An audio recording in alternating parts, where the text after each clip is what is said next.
Hello everyone. As in the previous lecture we have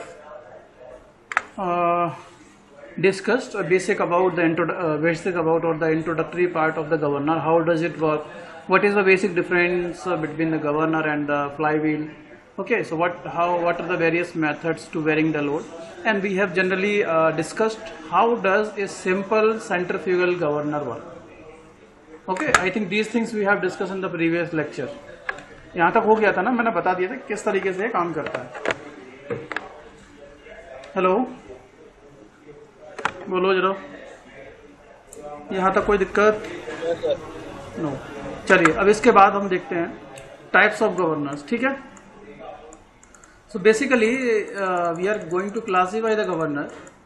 अगर हम governor का classification देखेंगे, so basically the governors are classified as a centrifugal governor and inertia governor. Okay, initially अगर हम classify करें governor को, दो type के होते हैं. पहला होता है सेंट्रीफ्यूगल गवर्नर और दूसरा होता है इनर्शिया गवर्नर. जैसा कि आपको नाम दिख रहा है सेंट्रीफ्यूगल गवर्नर, तो सेंट्रीफ्यूगल गवर्नर जनरली ऐसा गवर्नर होता है जिसमें गवर्नर का एक्शन सेंट्रीफ्यूगल फोर्स पर डिपेंड करता है. किस पर? सेंट्रीफ्यूगल फोर्स पे. ठीक है. The governor, centrifugal governor, is that type of governor in which the action of the governor depends upon the centrifugal effect or centrifugal force produced by the governor balls. You can write there. This is the definition. Okay.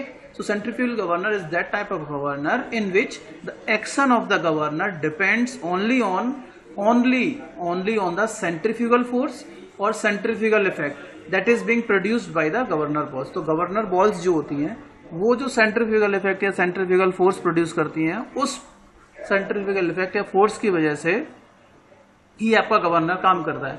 और दूसरा होता है आपका inertia governor. ठीक है. तो inertia governor ऐसा governor होता है जिसमें जो आपका गवर्नर का एक्शन होता है, कि गवर्नर एक्शन का मतलब समझते हो कि नहीं? कब काम करेगा? When does a governor work? When does a governor work? तो आपका गवर्नर कब काम करेगा?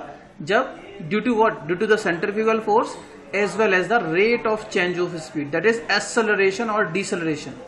एक्सेलरेशन ऑफ नहीं होगा, ये और होगा. ठीक है. तो जब गवर्नर उसमें मास लगा होता है, वो मास किस रेट से एक्सेलरेट हो रहा है या डिसेलरेट हो रहा है? Rate of change of velocity. Rate of change of velocity. ठीक है. कि मान लिया कि भाई गवर्नर की स्पीड चेंज हो रही है, लेकिन उसमें कोई मास लगा होता है प्लेट पे, तो वो मास जो है वो प्लेट, वो जो गवर्नर की बॉल्स है या वो जो गवर्नर है, वो उस गवर्नर में जो मास हमने लगाया है, वो मास किस रेट से, उसका जो एक्सेलरेशन है, किस रेट से आपका एक्सेलरेशन प्रोड्यूस हो रहा है उसके अंदर. ठीक है. या वेलोसिटी किस रेट से चेंज हो रही है, वेलोसिटी चेंज किस रेट से हो रहा है.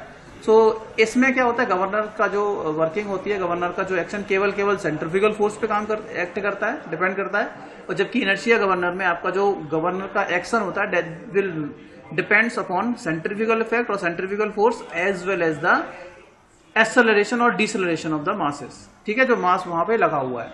इतना समझ में आ गया? ये डेफिनेशन इतनी, इससे ज्यादा कुछ नहीं लिखना है. That is the sufficient, more than sufficient. ठीक है. समझ में आया कि नहीं? Yes sir.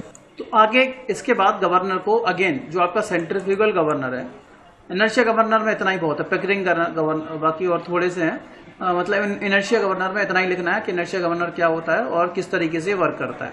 Now the centrifugal governors are again classified into the two categories. These are again classified. Centrifugal governors are again classified into two categories. First is pendulum type governor and second is the loaded type governor. ठीक है. तो pendulum type governor केवल आपका एक governor है, that is called the Watt governor. ठीक है.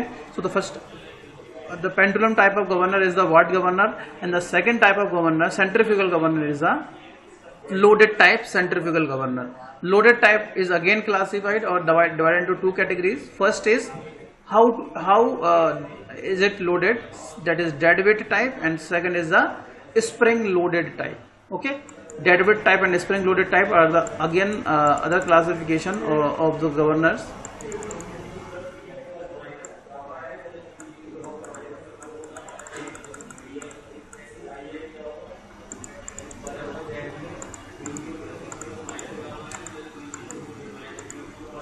So The loaded type governor are divided into the dead weight type or spring loaded type. So dead weight governor are again classified into two categories, two names. First is the Porter governor, second is the Pro-Eel governor. Okay, and spring loaded type governor are Pickering governor, Hartnell governor, Hartung governor, and Wilson Hartnell governor.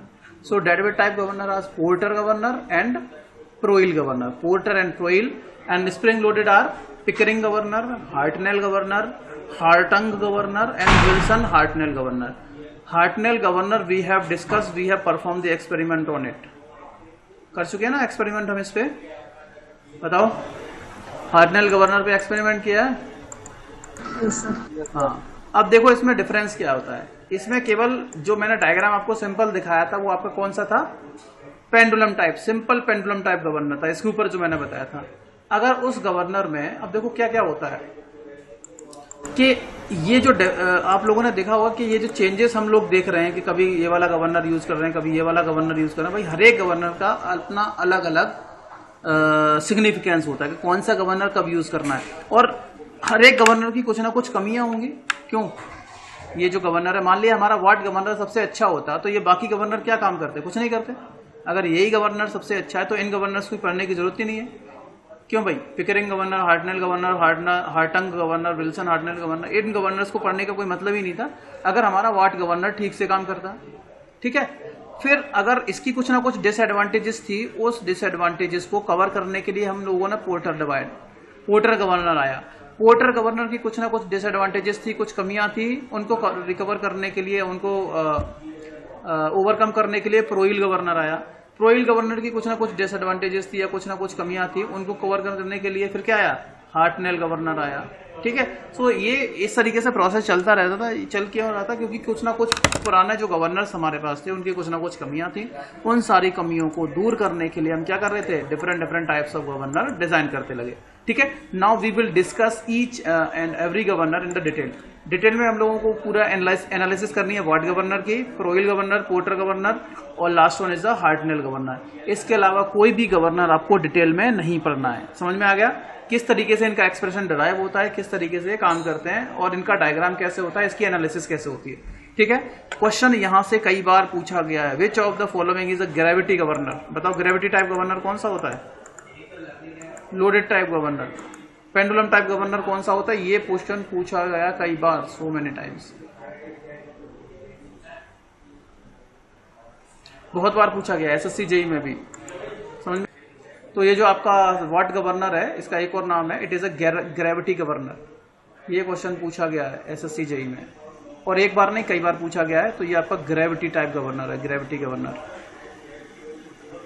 ठीक है, तो याद रखना है कि gravity governor कौन सा है आपका, वाट गवर्नर जो है ग्रेविटी गवर्नर भी बोलते हैं इसको, जो कि आपका पेंडुलम टाइप गवर्नर है। ठीक है, अब हर एक गवर्नर की जो मैंने आपको टिक बताए थे, Watt governor, Porter governor, Proell governor and Hartnell governor, इनको वन बाय वन डिस्कस करेंगे और किस तरीके से इनका एक्सप्रेशन ड्राइव होता है।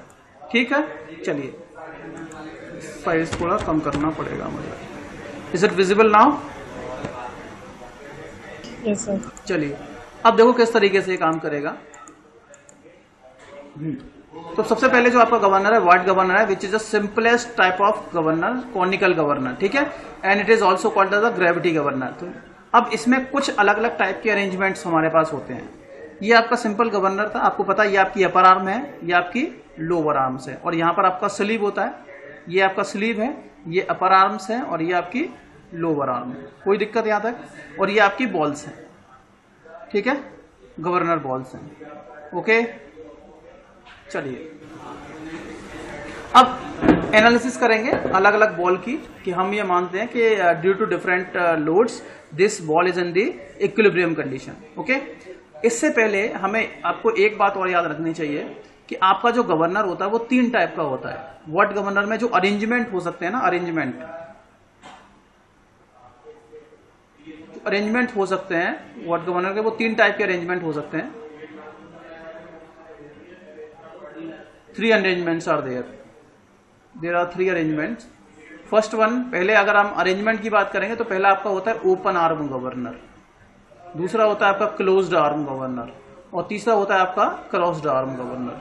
ठीक है, ओपन आर्म, क्लोज्ड आर्म और क्रॉस्ड आर्म, जो आप यहां देख सकते हो। So what governor may have 3 types of arrangement.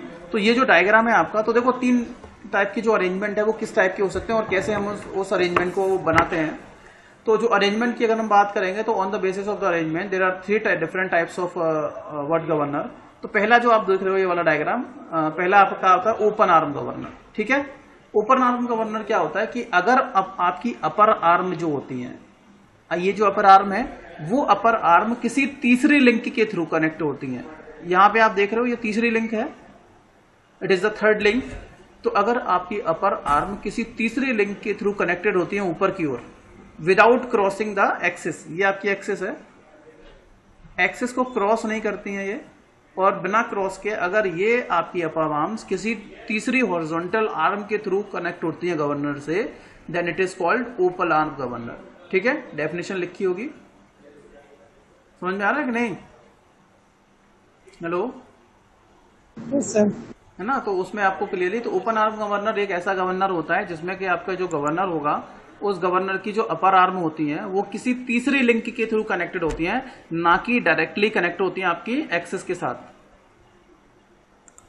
तो आप लोग देख सकते हो, here it is written, open arm governor is that type of governor when the upper links are connected by a horizontal link. ठीक है, तो जब अपर आर्म होती है गवर्नर की वो किसी तीसरी हॉरिजॉन्टल लिंक के थ्रू कनेक्ट होती है विदाउट क्रॉसिंग द एक्सिस, इस एक्सिस को क्रॉस नहीं करेंगे, तो आप बोल सकते हो this type of governor is the open arm governor.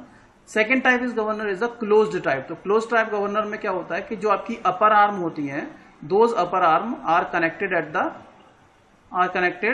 The axis of the governor. ये जो गवर्नर की एक्सिस है उस एक्सिस के थ्रू कनेक्टेड होती है, उस एक्सिस पे आप लोग देख सकते हो ये यहाँ पर कनेक्टेड होंगी. और तीसरे टाइप का गवर्नर जो आपका होता है वो है आपका, that type of governor is called crossed type. तो क्रॉस टाइप में क्या होता है कि आपकी जो अपर आर्म होती है वो सबसे पहले क्रॉस्ड कंडीशन में होंगी.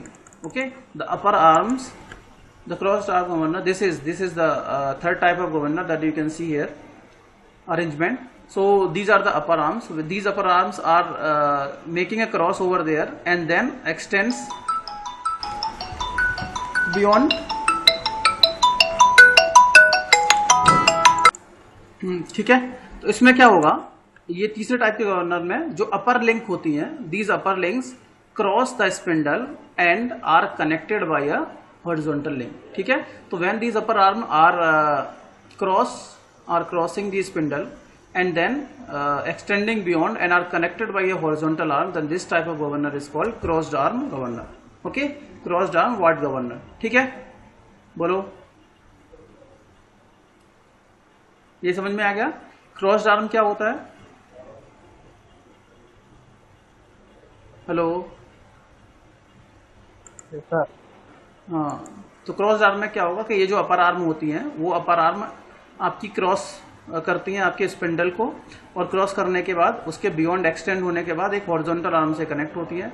जबकि आपकी जो क्लोज्ड गवर्नर होता है उसमें आपकी जो अपर आर्म होती है वो स्पिंडल पे कनेक्टेड रहती है, स्पिंडल के थ्रू कनेक्टेड रहती है, और जो आपका ओपन आर्म होता है वो आपका अपर आर्म जो होती है एक हॉरिजॉन्टल लिंक के थ्रू कनेक्टेड रहती है, but those links doesn't cross the spindle axis. ठीक है, ये जो स्पिंडल है उस स्पिंडल एक्सिस की बात करेंगे तो उस स्पिंडल एक्सिस को क्रॉस नहीं करेंगे, वो आपका ओपन आर्म हो जाएगा. चलिए, अब इसके लिए सबसे पहले कभी कभी एक क्वेश्चन पूछा जाता है गवर्नर हाइट का. ठीक है, तो पहले हम इसकी एनालिसिस करने के साथ साथ देख लेते हैं कि क्वेश्चन पूछा जाता है कि गवर्नर की हाइट क्या होती है, what is the height of the governor. Governor height याद रखना, ये जो नाम वॉट गवर्नर है ना, ये गवर्नर डेवलप किया गया था जेम्स वॉट के द्वारा. Okay, this governor was developed by James Watt and it was the simplest form of governor. इससे सिंपल कोई गवर्नर नहीं था और ये गवर्नर जेम्स वॉट के द्वारा डिजाइन किया गया था. ओके, चलिए अब देखते हैं इसकी एनालिसिस हम लोगों को करनी है. तो हम ये मान लेते हैं एनालिसिस के लिए कि ये जो बॉल्स लगी हुई हैं, ये वाली बॉल एक यहाँ लगी है, एक वाली बॉल यहाँ लगी है. ठीक है, तो वन बॉल इज हियर,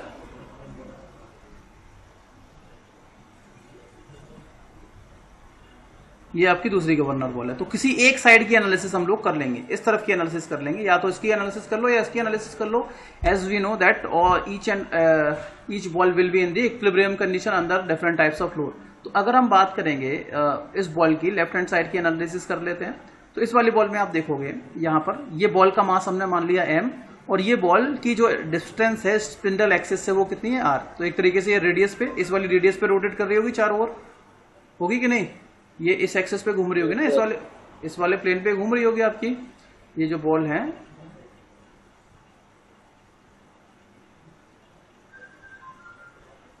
ये ठीक से कनेक्ट नहीं हुआ है। हाँ, इस प्लेन पे घूम रही होंगी, क्यों, है ना? इस वाले प्लेन पे घूम रही होगी कि नहीं घूम रही होंगी? इस वाले प्लेन पे चारों ओर घूम रही होंगी, इसके स्पिंडल एक्सिस के चारों ओर। अब देखो इसकी एनालिसिस के लिए हमने ये माना है, first thing that we have assumed that इस जो बॉल्स हैं इन बॉल का मास स्मॉल m है, और यहां से जो स्पिंडल एक्सिस से इसकी डिस्टेंस जो है वो मान लिया अभी वो r डिस्टेंस पे रोटेट कर रही है, और the angular velocity of the balls of rotation, या स्पिंडल बोल सकते हो, angular velocity of spindle is the omega. ठीक है, ये मान लिया। और ये मान लिया कि जो अपर आर्म है, इस अपर आर्म में टेंशन की वैल्यू कितनी है t, and let the angle made by this upper arm with the spindle axis is the theta. Theta क्या है समझ में आ गया? ये एंगल है जो कि आपकी अपर आर्म जो है वो वर्टिकल एक्सिस के साथ बना रही है या स्पिंडल एक्सिस के साथ बना रही है। और अगला पॉइंट जो है, इस पॉइंट को हमने a मान लिया है, ये पॉइंट आपका O है, और ये जो h देख रहे हो आपकी h जो है वो गवर्नर हाइट है। h is what? Governor height. अब पूछोगे सर ये है क्या, गवर्नर हाइट क्या होती है? तो गवर्नर हाइट जो होती है आपकी जो it is a distance between the plane of rotation of the balls. जो आपका गवर्नर है उस गवर्नर की जो बॉल्स होती हैं जिस पर्टिकुलर प्लेन पे रोटेट कर रही होंगी, वहां से लेकर के जहां पर उसकी अपर आर्म, याद रखना उसकी अपर आर्म जहां इस स्पिंडल को क्या करें, स्पिंडल एक्सिस को क्रॉस करें, कट करें, वहां से यहां तक की डिस्टेंस। समझ में आ गया? बोलिए, बताओ। ठीक है, तो कभी कभी क्वेश्चन तो याद रखना है, गवर्नर हाइट ऐसा नहीं है, यहां से लेकर के बॉल जहां रोटेट करती है, टर्न कर रही होंगी, वहां से जहां पे आपकी अपर आर्म इंटरसेक्ट करेंगी आपकी स्पिंडल एक्सिस को, वहां तक के बीच की डिस्टेंस होगी गवर्नर हाइट। अगर हम ओपन आर्म गवर्नर की बात करेंगे तो आपकी गवर्नर की जो अपर आर्म है वो तो यहां पर कनेक्टेड है इस हॉरिजॉन्टल लिंक के थ्रू। तो मैंने आपको बोला था कि हॉरिजॉन्टल लिंक से मतलब नहीं है, इन आर्म को आप ऊपर की ओर एक्सटेंड करो, और ऊपर की ओर एक्सटेंड करने के बाद वो यहां पर कट कर रही है कि नहीं कर रही है, तो यहां से यहां तक की डिस्टेंस होगी। ठीक है, यहां से यहां तक की डिस्टेंस गवर्नर हाइट होगी, ना कि यहां से यहां तक की। It will be the wrong distance, यहां से यहां तक नहीं होगी, ये गलत है, सही ये वाली होगी। आप इन आर्म को ऊपर की ओर एक्सटेंड करो और वहां से लेकर के प्लेन जहां पे बॉल्स आपकी रोटेट हो रही है वहां से वहां तक की डिस्टेंस आपकी हो जाएगी। ठीक है, और अगर आपकी क्रॉस्ड आर्म गवर्नर की बात करेंगे तो क्रॉस्ड आर्म गवर्नर में जो वर्टिकल हाइट होगी, गवर्नर हाइट होगी, वो कहां से कहां तक की डिस्टेंस होगी? आपकी आर्म यहां पर तो क्रॉस कर रही है, क्रॉस करने के बाद ऊपर एक्सटेंड करेंगे। अब बोलोगे सर ये तो आर्म यहां तक जा रही है, नहीं, बिल्कुल नहीं। जहां पर ये अपर आर्म जो है आपकी स्पिंडल, जो आपका स्पिंडल एक्सिस है या स्पिंडल है, उसको इंटरसेक्ट करेंगे वहां से यहां तक की डिस्टेंस। तो इसमें आप देखोगे ये वाली डिस्टेंस यहां तक है और ये डिस्टेंस यहां तक है। तो ये वाली जो डिस्टेंस होगी इन बॉल्स के प्लेन के जो बॉल है उन बॉल के रोटेशन प्लेन से लेकर के और जहां पर ये आर्म इंटरसेक्ट हुई है वहां तक की जो डिस्टेंस होगी वो आपकी क्या हो जाएगी? Governor height. ठीक है, तीनों केस में गवर्नर हाइट समझ में आ गया। ठीक है, तो अब देख लेते हैं जो मैंने अभी आपको बताया था कि थीटा क्या है, एम क्या है और ये सब क्या है। तो theta is the angle made by the upper arm with the spindle axis. M क्या है? M is the mass of each ball. H क्या है? हाइट ऑफ द गवर्नर है। W, capital W is the weight of each ball, हर एक ball का weight है। Omega angular velocity है। T is the tension in the upper arm, जो मैंने आपको बताया है। R is the radial distance of the ball center from the spindle axis. ठीक है, okay. And we are assuming that the links to be massless and friction of the sleeve is negligible. आपका sleeve ऊपर नीचे slide करेगा, भाई sleeve का कुछ ना कुछ मास होना चाहिए, लेकिन इस वाले केस में हम ये मान के चल रहे हैं आपका जो स्लीव है वो स्लीव कैसा है? मासलेस है। और आपका जो आर्म है, अपर आर्म में जितने भी आर्म्स है वो भी मासलेस है। आर्म्स और ये स्लीव है वो कैसा है? मासलेस। ठीक है, इसका मास हम लोगों ने नेग्लिजिबल माना हुआ है। Is it clear? Okay, so now we are going to analyze this one. तो अगर हम एनालिसिस की बात करेंगे तो ऑब्वियसली आपको पता है this considering the any one half or any one ball at one side. So whenever you are analyzing both balls or one ball, you can just derive the relation. या तो आप इस वाली बॉल की analysis कर लो. अब इस ball पे क्या क्या फोर्सेस लग रहे होंगे. So let me tell me the various types of forces acting on it. So I have seen, I have defined on it already that the mass of the ball is small m. So obviously its weight will be acting in the downward direction whose value will be mg. Is it clear? First force is the mass, weight of this ball. Second, the tension developed in the upper arm, that is T. And third force is mr omega square, that is the centrifugal force which will be acting in the outward direction. Is it clear? यहाँ तक ठीक है? Okay. So for balancing condition, you know, for balancing condition you just divide the tension. As you know, this mr omega square, which is the centrifugal force, is acting in the horizontal plane. This is acting in the horizontal plane, this is acting in the vertical plane, but this angle, that this tension T is making an angle with the vertical, as well as you can see it is making an angle with the horizontal. So just try to divide or resolve the tension in the upper arm into the horizontal and vertical component. क्योंकि हम क्या करेंगे, upward forces downward forces के बराबर हो जाएंगे, leftward forces rightward forces के बराबर हो जाएंगे, और बैलेंसिंग इक्वेशन या इक्वेशन ऑफ इक्विलिब्रियम हम लोग अप्लाई कर देंगे यहाँ पे.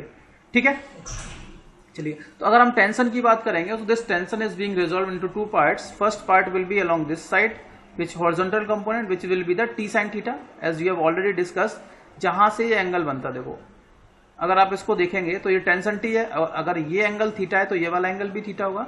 जेड बनना है कि नहीं बनना है ना? कौन सा एंगल, ये एंगल आपस में बराबर होते हैं, क्या नाम होते हैं इनका? अल्टरनेट एंगल, है ना? इंटीरियर, हाँ, अल्टरनेट इंटीरियर एंगल्स हैं, इंटीरियर अल्टरनेट एंगल्स है, तो ये बराबर होंगे आपस में. तो जहां से एंगल बनता है वो कॉस के साथ आएगा, तो ये टी है तो ये टी कॉस थीटा हो जाएगा, और इसके दूसरे साइड वाला टी साइन थीटा हो जाएगा. हो जाएगा कि नहीं? देखो, इज इट क्लियर? यहां तक ठीक है? बोलिए. Yes, sir. चलिए, अब क्या करना है, सिंपली अप्लाई करेंगे the conditions of equilibrium, that is बाहर के सिग्मा एफ एक्स अप्लाई करेंगे तो एम आर ओमेगा स्क्वायर किसके बराबर हो जाएगा? टी साइन थीटा के, और एम जी किसके बराबर हो जाएगा? टी कॉस थीटा के. ठीक है, तो एक इक्वेशन तो ये बन जाएगी, एक इक्वेशन बन जाएगी ये. फिर क्या होगा, सुनो. अब अगली बार हमें क्या करना है, यहां पर आएगा टेन थीटा, एक तरफ साइन थीटा एक तरफ कॉस थीटा, दोनों का डिवाइड करेंगे तो टेन थीटा आएगा. फिर अगले टाइम पे हमें क्या करना है कि ये जो एंगल बन रहा है, ये वाला ट्राइंगल देखो, ये वाला, ये एक ट्राइंगल बन रहा है, और ये एंगल क्या बन रहा है? थीटा बन रहा है कि नहीं बन रहा है? तो यहां टेन थीटा की वैल्यू क्या हो जाएगी, बताना जरा मुझे. What will be the value of tan theta in this triangle A O? Let ये वाला मान लिया, ओ मान लेते हैं, नहीं ओ नहीं है, ये मान लो, इसको मान लो एम, मान लो एम भी मत मानो, ए ओ के मान लो. इस ट्राइंगल में बताओ टेन थीटा किसके बराबर हो जाएगा? तो के अपॉन के. हाँ जी, बोलो. सर ओके अपॉन के. ओके अपॉन के. टेन थीटा क्या होता है? Height perpendicular. परपेंडिकुलर क्या हो गया आपका? ए के नहीं हो गया परपेंडिकुलर भाई. थीटा अगर ये है तो इसके सामने परपेंडिकुलर ये होगा सर, ए के अपॉन ओके. हाँ, तो ए के अपॉन ओके होगा. इट विल बी ए के अपॉन ओके. हो जाएगा, ये वाला गलत हो गया. अब ए के किसके बराबर है? ए कहाँ गया? ये रहा, ये आर के बराबर है, तो ये आर आ जाएगा. अपॉन ओ के किसके बराबर है? ओके. ये वर्टिकल हाइट है, ये एच के बराबर है कि नहीं? Yes, sir. तो आर अपॉन एच आ जाएगा. तो बाद में टेन थीटा की वैल्यू ये वाली पुट कर देंगे और हमारा आंसर आ जाएगा. एक एक्सप्रेशन हमें मिलेगा. वहां से बहुत सारे क्वेश्चंस आते हैं, ईएस में आता है, गेट में भी आता है, और एसएससी में भी आता है. अब देखो कैसे अप्लाई करेंगे.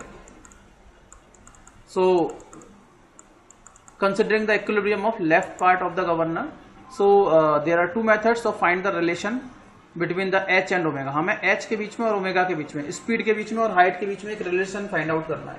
ठीक है, तो दो मेथड होते हैं. पहला मेथड है आपका इक्विलिब्रियम मेथड, और दूसरा मेथड क्या है आपका? आई सेंटर मेथड. ठीक है, first method is the equilibrium method and second method is the I centre method. First I will discuss the equilibrium method कि इक्विलिब्रियम मेथड से आप किस तरीके से रिलेशन जो है डिराइव कर पाएंगे। इसमें सर यस। सर दूसरी क्लास का सर वो लिंक आ गया है सर। हाँ हाँ, तो कोई दिक्कत नहीं है, 1 मिनट और रुक जाओ, ओके सर। इसको जल्दी से खत्म कर लेते हैं, ज़्यादा टाइम नहीं लग रहा है अब इसमें। तो अगर हम बात करेंगे तो सिग्मा एफ एक्स अप्लाई करेंगे, इक्विलिब्रियम की condition, applying the condition of equilibrium. तो sigma F X is equals to 0, upward forces downward forces के बराबर होगा, और दूसरी सिग्मा एफ एक्स 0 का मतलब है लेफ्टवर्ड फोर्सेस राइटवर्ड फोर्सेस के बराबर, और सिग्मा एफ वाई 0 मतलब अपवर्ड फोर्सेस डाउनवर्ड फोर्सेस के बराबर, है ना, यही तो है। तो अप्लाई करो इसमें। तो एम आर ओमेगा स्क्वायर किसके बराबर हो जाएगा, टी साइन थीटा के, और T cos theta m g के बराबर हो जाएगा।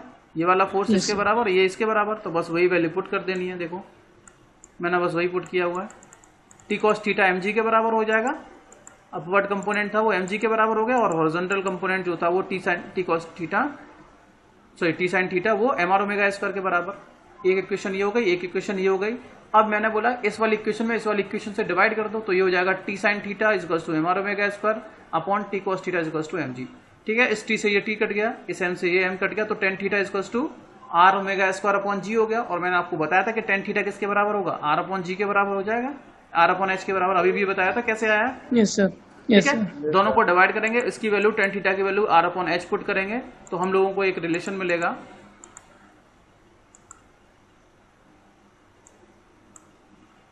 This relation you can see here, that is h is equals to g upon omega square। ठीक है, और आपको पता है g की वैल्यू कितनी होती है 9.81, और ओमेगा क्या होता है 2 पाई n अपॉन 60 होता है कि नहीं। तो h की वैल्यू, g की वैल्यू पुट की, n की वैल्यू पुट की, यहां से हमें एक रिलेशन मिला h is equals to 895 upon n square. ठीक है, this is very important, very important. बहुत क्वेश्चन एसएससी में, तो जेई में, एसएससी जेई में यहां से कई क्वेश्चन पूछे जाते हैं कि हाइट जो रहती है गवर्नर की, जो हाइट होती है वो किसके डायरेक्टली प्रोपोर्शनल होती है, इनडायरेक्टली प्रोपोर्शनल होती है। तो inversely proportional to the square of the speed, इस तरीके से बोल सकते हो। ठीक है, ओके, तो यहां से ये रिलेशन पता कर सकते हैं आप। कभी कभी न्यूमेरिकल वैल्यू डायरेक्टली पूछी जाती है, तो ये रिलेशन आपको याद रखना है, h is equals to 895 upon n square. ठीक, ओके। Yes, sir. अब इसमें एक चीज और है, थोड़ा सा है, वो मैं आपको बाद वाली क्लास में बता दूंगा। ये आपका एक्सप्रेशन देख लेना एक बार, इसका डेरिवेशन किस तरीके से ड्राइव हुआ है। तो इसमें ये एक बात और है कि जैसे जैसे आप n की वैल्यू बढ़ाते जाओगे, बस थोड़ा सा और है, जैसे जैसे आप इसकी n की वैल्यू बढ़ाते जाओगे, जैसे पहले आपने लिखा n की वैल्यू 1 की, तो ये 895 आ गया, n की वैल्यू 1 करो तो h कितना हो जाएगा 895 अपॉन 1, n की वैल्यू 2 करो तो h हो जाएगा आपके पास 895 अपॉन 4, n की वैल्यू 3 करो, h 895 अपॉन 9। ठीक है, तो जैसे जैसे ये जिस रेशियो में बढ़ रहा है, उस रेशियो में ये जो डिफरेंस हो रहा है, ये जो वैल्यू होगी वो बहुत कम होती जा रही है। और एक टाइम के बाद जब n की वैल्यू मान लिया बहुत इन्फाइनाइट के आसपास हो जाएगी, काफी बड़ी हो जाएगी, तो h का जो वैल्यू है उसमें बहुत कम वेरिएशन होगा, नॉट सेंसिटिव। ठीक है, मतलब अगर स्पीड कम है तो ये गवर्नर सेंसिटिविटी शो करेगा, लेकिन जैसे जैसे स्पीड बहुत ज्यादा हो जाएगी, तो हाई स्पीड की बात करेंगे तो उसमें ये जो हाइट में चेंज होगा वो बहुत कम देखने को मिलेगा। तो यही लिखा है, where n is more than variable in h is less. अगर n की वैल्यू ज्यादा होगी तो h में चेंजेस बहुत कम देखने को मिलेंगे, इसीलिए हम बोलते हैं कि governor is not much sensitive और इनसेंसिटिव एट हाई स्पीड। तो अगर हाई स्पीड पे आपका गवर्नर काम कर रहा है तो उस टाइम पे ये वाला जो गवर्नर है वो काम नहीं करेगा। ठीक है, अगर आपका गवर्नर हाई स्पीड पे मूव कर रहा है तो आपका ये वाला गवर्नर काम नहीं करेगा ठीक से। क्यों? क्योंकि जब हाई स्पीड रखोगे तो इसका जो जब वैल्यू निकालोगे, जैसे मैंने आपसे बोला कि 895 अपॉन 100 निकालो तो कितना आएगा, और 895 अपॉन 121 निकालो, कितना वेरिएशन आ रहा है। और वहीं आप निकालो 895 अपॉन 4 और 895 अपॉन 9, तो ये जो डिफरेंस है ये तो चलो हम देख सकते हैं क्लियरली, लेकिन जब ये डिफरेंस ज्यादा हो जाता है, मतलब वेरिएशन स्पीड जब ज्यादा बढ़ती है तो इसके बीच इसकी जो वैल्यू होती है h की, उसमें ज्यादा चेंज देखने को नहीं मिलता। इसीलिए हम ये कह सकते हैं कि आपका जो गवर्नर है वो हाई स्पीड पे सेंसिटिव नहीं होता ये वाला। ठीक है, मैं ये वाला जो पॉइंट है एक बार अगली क्लास में और डिस्कस करा दूंगा। So thank you. ठीक है, नेक्स्ट क्लास में हम लोग पोर्टर गवर्नर डिस्कस करेंगे। ठीक है, ये वाला रिलेशन आपको याद रखना है, h = 895/n²। चलिए।